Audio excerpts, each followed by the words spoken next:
Kekecewaan masih menyelimuti kubu Jorge Martinez setelah akhir pekan yang penuh drama di Mugello. Bos besar Aspar itu disebut masih belum bisa menerima bagaimana rangkaian kejadian sejak sesi kualifikasi hingga balapan membuat peluang pembalap andalannya, Maximo Quiles, perlahan hancur di salah satu seri paling penting musim ini.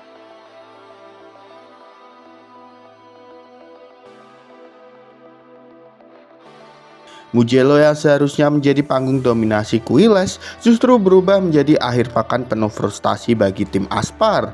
Sejak sesi kualifikasi, situasi sudah mulai membuat Jorge Martinez geram. Di lintasan Mugello yang terkenal memiliki trek lurus sangat panjang, efek slipstream atau towing menjadi senjata utama untuk mencatatkan waktu terbaik.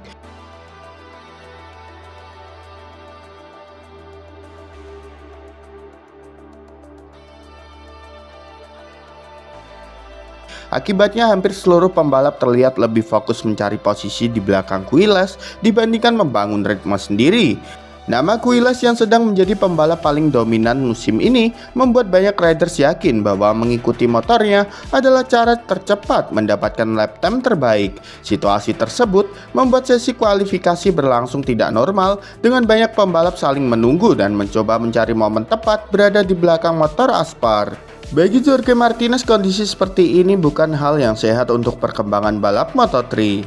Menurut pandangan banyak orang di pedok, Quiles seperti menjadi target utama seluruh grid. Setiap kali keluar pit, selalu ada pembalap yang berusaha menempel di belakangnya. Namun drama terbesar justru terjadi saat balapan. Di race yang berlangsung sangat ketat dan melibatkan banyak rookie berbakat, pertarungan posisi depan berubah menjadi perang slipstream hingga tikungan terakhir. Quiles beberapa kali terlihat masih berada dalam perebutan podium, bahkan kemenangan. Tetapi situasi berubah drastis pada lap terakhir ketika rombongan depan saling melakukan manuver agresif. Momen yang paling membuat kubu Aspar marah terjadi saat duel dengan Hakim Dennis. Berdasarkan tayangan ulang yang diputar di garasi Aspar setelah balapan, Jorge Martinez dan timnya menilai manuver tersebut menjadi titik balik yang menghancurkan peluang Quiles. Dalam tayangan itu terlihat Dennis melakukan overtake sebelum area pengereman dan kemudian harus mengurangi kecepatan secara agresif untuk mempertahankan racing lane. Quiles yang berada sangat dekat di belakang terpaksa ikut melakukan pengereman ekstrim untuk menghindari kontak. Efeknya langsung terasa. Motor Quiles kehilangan momentum saat memasuki tikungan terakhir. Ketika dirinya melebar beberapa meter dari racing lane ideal, para pembalap lain yang berada di belakang langsung memanfaatkan celah tersebut, termasuk Veda. Dalam hitungan detik, posisi yang sebelumnya masih terbuka peluang podium berubah menjadi kehilangan banyak tempat sekaligus. Kemarahan Quiles disebut langsung terlihat begitu balapan selesai. Saat kembali ke pit, pembalap muda Spanyol itu berkali-kali memutar ulang rekaman lap terakhir bersama kru teknisnya. Ia berusaha menunjukkan momen ketika harus mengerem mendadak akibat manuver di depannya. Situasi itu membuatnya kehilangan kecepatan keluar tikungan yang sangat krusial di Mugello karena trek lurus panjang langsung berada setelah sektor tersebut. Frustasi tersebut semakin besar karena secara kecepatan balap, Quiles sebenarnya mampu bertarung dengan kelompok terdepan sepanjang lomba. Bahkan beberapa kali ia sempat muncul sebagai kandidat kuat juara perebutan kemenangan sebelum akhirnya rangkaian kejadian balap lap terakhir membuat semuanya berubah. Bagi Jorge Martinez, yang paling menyakitkan bukan hanya kehilangan posisi podium. Ia merasa seluruh akhir pekan berjalan tidak adil bagi pembalapnya. Dari sesi kualifikasi yang dipenuhi pemburuan slipstream hingga duel agresif pada lap terakhir balapan, semuanya seolah menjadi rangkaian masalah yang terus menimpa Quiles sepanjang akhir pekan Mugello. Di sisi lain, perjalanan musim ini semakin memperlihatkan betapa besar peran yang dimainkan oleh pembalap muda Indonesia, Veda Ega Pratama bagi Honda Asia. Ini bukan soal membandingkan satu pembalap dengan pembalap lainnya, melainkan melihat fakta yang terjadi di lintasan sepanjang musim. Ketika hasil balapan dan posisi klasemen mulai dianalisis, terlihat bahwa Veda menjadi satu sosok yang mampu membawa motor Honda Asia bertarung lebih jauh dari yang diperkirakan banyak orang. Beberapa seri terakhir menjadi bukti bagaimana Veda berkali-kali mampu berada di kelompok depan, bahkan terlibat dalam perebutan posisi penting melawan para pembalap yang menggunakan paket motor yang dinilai lebih kompetitif. Di Mugello misalnya, Veda sempat tampil impresif dan mampu bertahan di rombongan terdepan meski harus menghadapi tantangan besar dari trek lurus yang sangat panjang. Sebuah area yang selama ini dianggap salah satu titik lemah paket motor Honda dibandingkan para rivalnya. Yang membuat banyak pengamat mulai memberikan perhatian khusus adalah perbedaan hasil yang terlihat di dalam struktur Honda sendiri.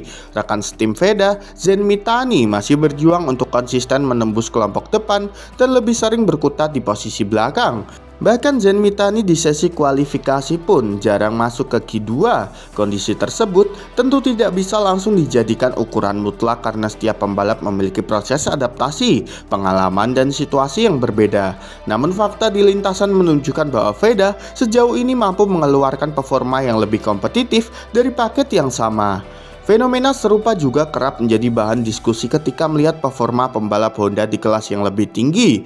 Taiyo Furusato yang dikenal memiliki talenta besar pun beberapa kali harus bekerja sangat keras untuk mendapatkan hasil maksimal ketika menghadapi keterbatasan paket yang tersedia.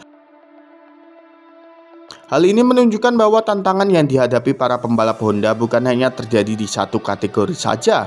Karena itulah banyak pihak mulai menilai bahwa kemampuan individu pembalap memiliki pengaruh yang sangat besar terhadap hasil Honda Asia musim ini. Veda tidak hanya mengandalkan kecepatan satu lap, tetapi juga kemampuan membaca balapan, mengatur ban, memilih momen menyerang, dan bertahan dalam duel ketat. Berkali-kali ia mampu menutup kekurangan di sektor tertentu dengan keberanian saat pengereman dan kecepatan di area teknis. Mugello menjadi salah satu contoh paling jelas saat banyak pembalap mengandalkan keunggulan mesin di trek lurus. Veda justru mampu tetap bertahan dalam pertarungan berkat performanya di sektor berliku dan kemampuan menjaga ritme. Inilah yang membuat banyak penggemar dan pengamat berpendapat bahwa Veda saat ini menjadi salah satu aset terpenting Honda Asia. Bukan karena motor Honda Asia tidak memiliki potensi, tetapi karena Veda mampu memaksimalkan potensi yang tersedia hingga batas tertinggi. Kemampuan seperti ini tidak selalu terlihat dari angka kecepatan puncak atau hasil kualifikasi, melainkan dari bagaimana seorang pembalap mampu tetap bersaing di situasi yang tidak ideal.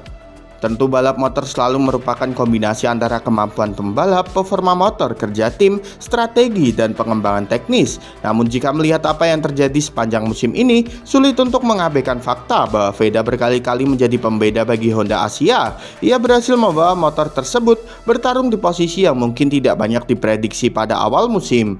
Musim masih panjang dan tantangan lebih besar masih menanti. Namun satu hal yang mulai terlihat jelas adalah bahwa Veda telah menunjukkan kapasitasnya sebagai pembalap yang mampu mengangkat performa tim melalui kemampuan individunya. Jika tren ini terus berlanjut, bukan tidak mungkin Honda Asia akan semakin bergantung pada talenta muda Indonesia tersebut untuk menjaga mereka tetap kompetitif di tengah ketatnya persaingan musim ini.